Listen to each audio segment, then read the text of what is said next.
We started the Local back in the 80s. It was because there wasn't a spot for young people to go see live music. Most of the bars where bands were playing were 21 and over, and as 18 and 19-year-olds, it was incredibly frustrating to want to go see a concert and not be allowed in. So we started putting on shows ourselves specifically to have a spot for younger musicians to play and younger fans to come out and see them. And so over these 30 years that we've been around, we've sort of stuck to that core mission of having a performing arts space, letting bands get on stage. If you look around the Flint area, there isn't a huge shortage of bars. So live music can still be hard to find, but an awful lot of bars are booking bands on a somewhat regular basis.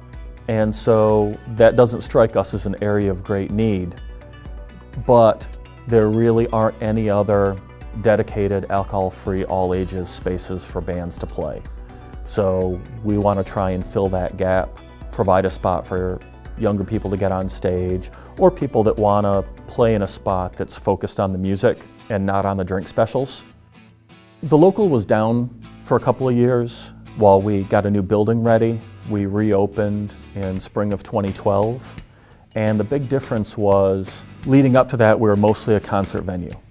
So shows every Friday and Saturday, but that was it. We were active 100 nights a year, which seemed like plenty at the time.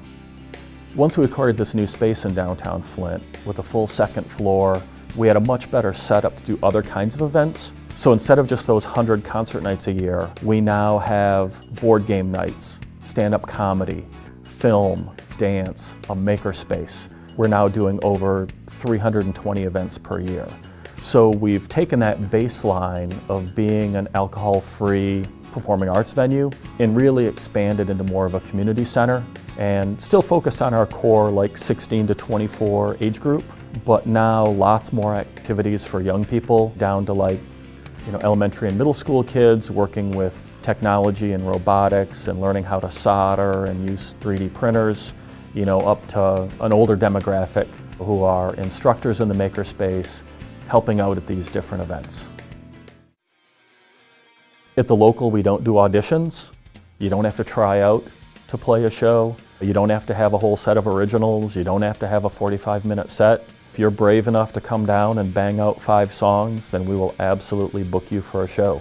So if people are interested in playing the Local, volunteering, finding out more about our programs, you can hit us up on Facebook or send an email to flintlocal432@gmail.com.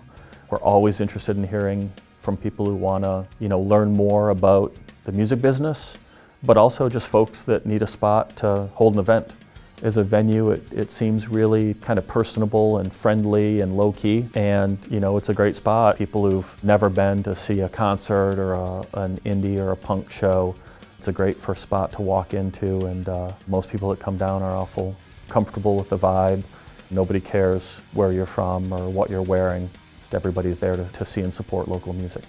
We'd love to see a all-ages venue like the Local in every city in Michigan and every community in the country. We think that'd be a great thing to work towards, because there's obviously a need, there's a demand for that. It's a lot of work, but in the end we look back at what we've done and have to say that it was well worth it.